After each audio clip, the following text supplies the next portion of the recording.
শ্ৰী হনুমানৰ বীজ মন্ত্ৰ এইটো বহুত শক্তিশালী মন্ত্ৰ হয় আৰু এই মন্ত্ৰই অতি সহজে ফলাফল প্ৰদান কৰে। যদি কোনোবা ব্যক্তিয়ে ভগৱান হনুমানৰ এই বীজ মন্ত্ৰ জপ কৰে তেনেহ'লে ফলাফল তেওঁ কিছু সময়ৰ ভিতৰতে লাভ কৰে। তেওঁ যিমানেই বেয়া পৰিস্থিতিত নাথাকক কিয় সকলো পৰিস্থিতিৰ সৈতে যুঁজিবলৈ মনত সাহস পাব, দেহত অদ্ভুত শক্তি জাগ্ৰত হ'ব। যিখন ঘৰত শ্ৰী হনুমানৰ এই মন্ত্ৰৰ জপ কৰা হয় সেইখন ঘৰত কোনো ধৰণৰ হানি নহয়। যদি আপুনি কিবা বিপদত পৰিও আছে আপুনি তৎক্ষণাত সেই বিপদৰ পৰা মুক্তি লাভ কৰিব পাৰিব আৰু আপোনাৰ সকলোবোৰ কাম কাজ শ্ৰী হনুমানৰ কৃপাদৃষ্টিত সম্পূৰ্ণ হৈ যাব। একো কামতে আপোনাৰ বাধা নাহে। শ্ৰী হনুমান অতি সোনকালে সন্তুষ্ট হোৱা দেৱতা হিচাপে মানা হয়। যি ভক্তই সম্পূৰ্ণ শ্ৰদ্ধা ভক্তি তথা বিশ্বাসেৰে শ্ৰী হনুমানক ভক্তি কৰে, শ্ৰী হনুমানক পূজা অৰ্চনা কৰে, সেই ব্যক্তিয়ে শ্ৰী হনুমানৰ সম্পূৰ্ণ আশীৰ্বাদ লাভ কৰে। শ্ৰী হনুমানৰ দয়াৰূপী ছায়াত সেই ব্যক্তিয়ে নিশ্চিত হৈ থাকিব পাৰে।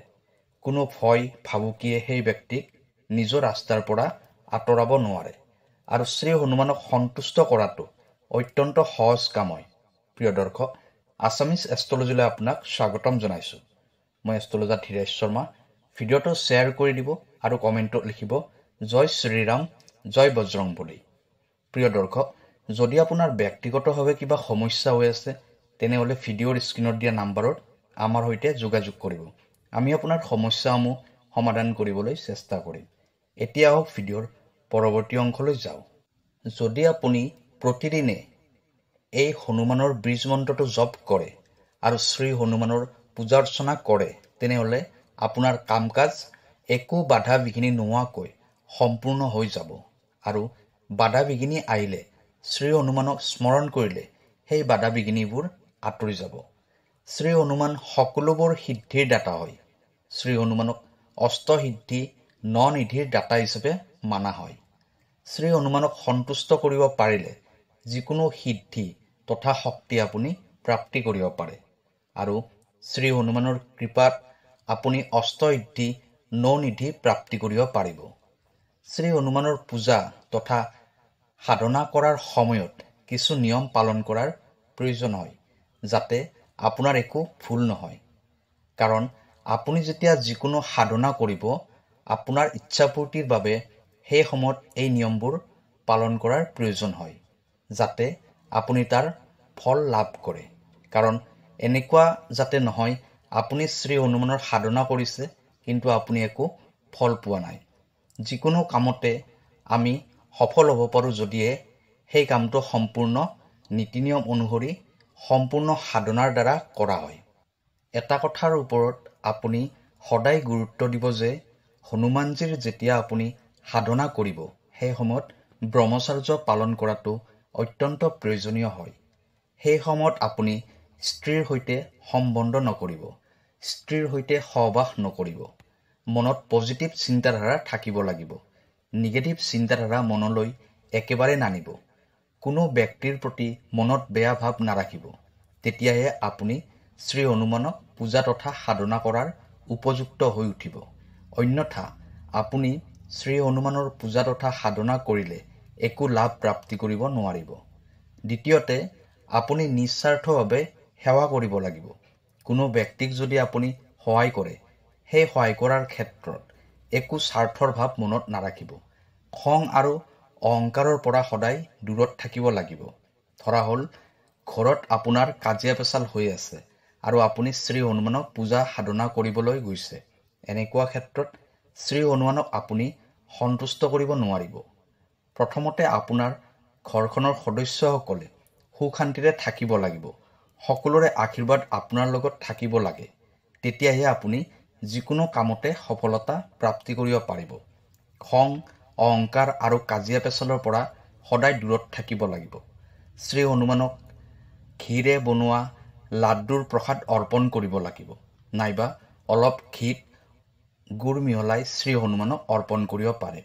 এইখিনি প্ৰসাদ দিয়াৰ লগে লগে হনুমানজী সন্তুষ্ট হয় আৰু শ্ৰী হনুমানৰ কৃপা আপুনি লাভ কৰে। হনুমানজীৰ পূজা তথা সাধনা কৰাৰ সময়ত তামসিক ভোজন আপুনি ত্যাগ কৰিব লাগিব। সেই সময়ত আপুনি নিৰামিষ ভোজন কৰিব লাগিব। তামসিক ভোজন কৰিলে মানুহৰ মনলৈ ক্ৰোধ, অহংকাৰ, ঈৰ্ষা, বেয়া চিন্তাধাৰা আহে আৰু এই চিন্তাধাৰাবোৰ মনলৈ আহিলে আপুনি শ্ৰী হনুমানৰ পূজা তথা সাধনা কৰাৰ কোনো অৰ্থ নাথাকিব। মঙ্গলবাৰে আপুনি শ্ৰী হনুমানৰ পূজা তথা সাধনা কৰাৰ সময়ত ব্ৰত পালন কৰিলে আপুনি নিমখৰ ব্যৱহাৰ নকৰিব। সম্পূৰ্ণ বাতাৱৰণটো পজিটিভ কৰি ৰাখিব। ৰাম ভক্তসকল শ্ৰী হনুমানৰ অত্যন্ত প্ৰিয় হয়। কোৱা হয় যে য'ত শ্ৰীৰামৰ নাম লোৱা হয় সেই ঠাইতে শ্ৰী হনুমান উপস্থিত হয়। তুলসীদাসে শ্ৰীৰামৰ নামৰ স্মৰণ কৰিছিল, সেইবাবে তেওঁ শ্ৰী হনুমানক প্ৰাপ্তি কৰিছিল। ৰামায়ণৰ পাঠ প্ৰতিদিনে কৰিব আৰু পূজাৰ বাবে এটা নিৰ্দিষ্ট সময় ৰাখিব।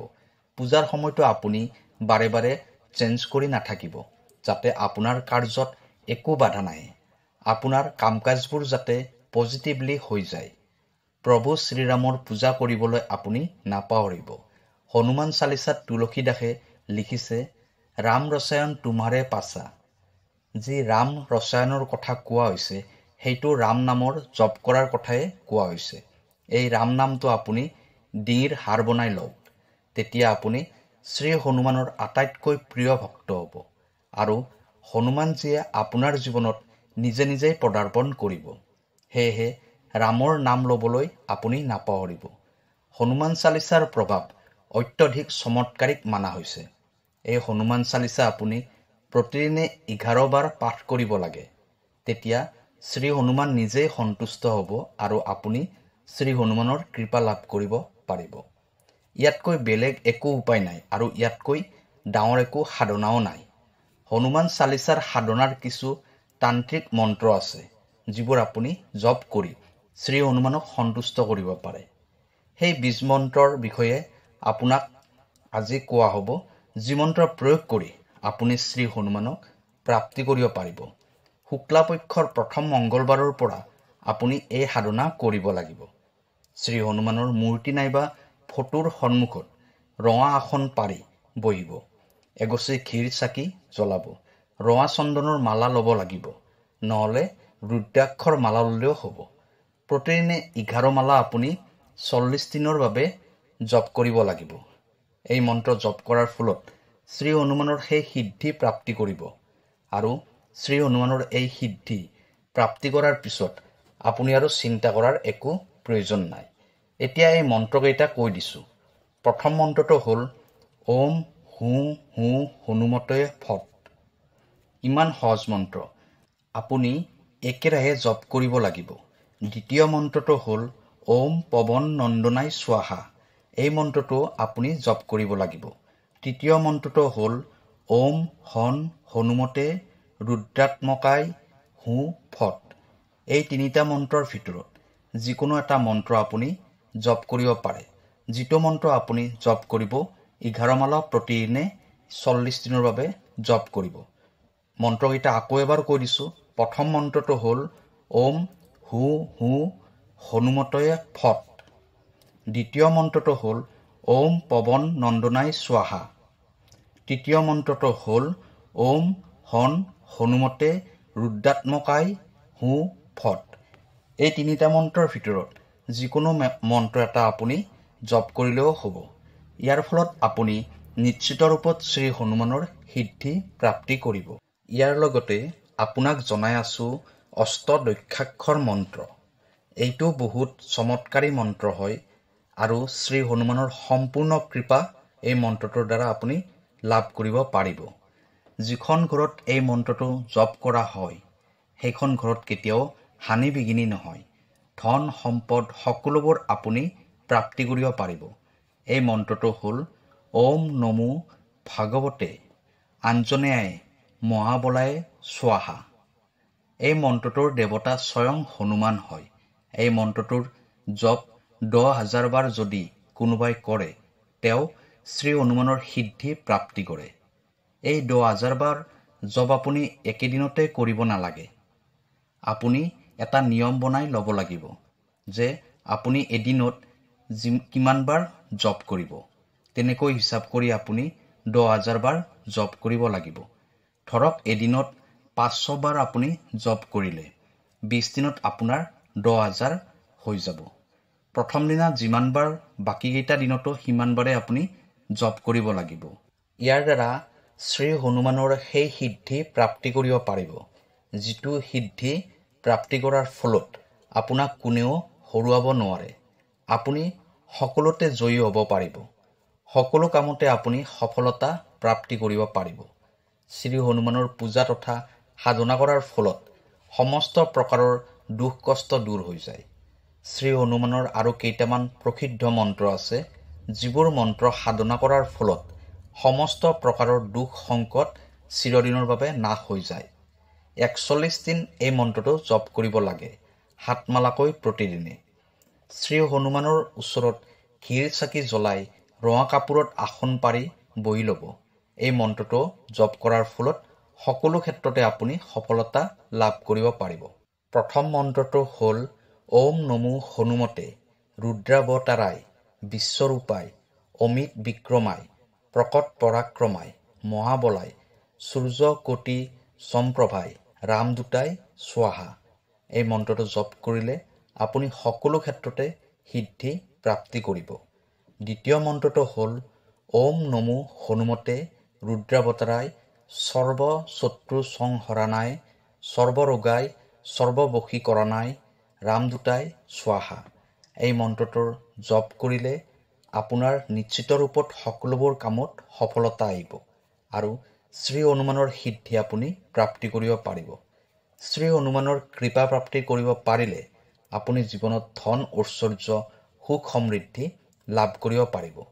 সকলোবোৰ কাৰ্যতে বিজয় প্ৰাপ্তি কৰিব পাৰিব। প্ৰিয় দৰ্শক, ভিডিঅ'টো কেনেকুৱা লাগিলে জনাব। কাইলৈ আকৌ লগ পাম অন্য এটা ভিডিঅ'ত। ধন্যবাদ।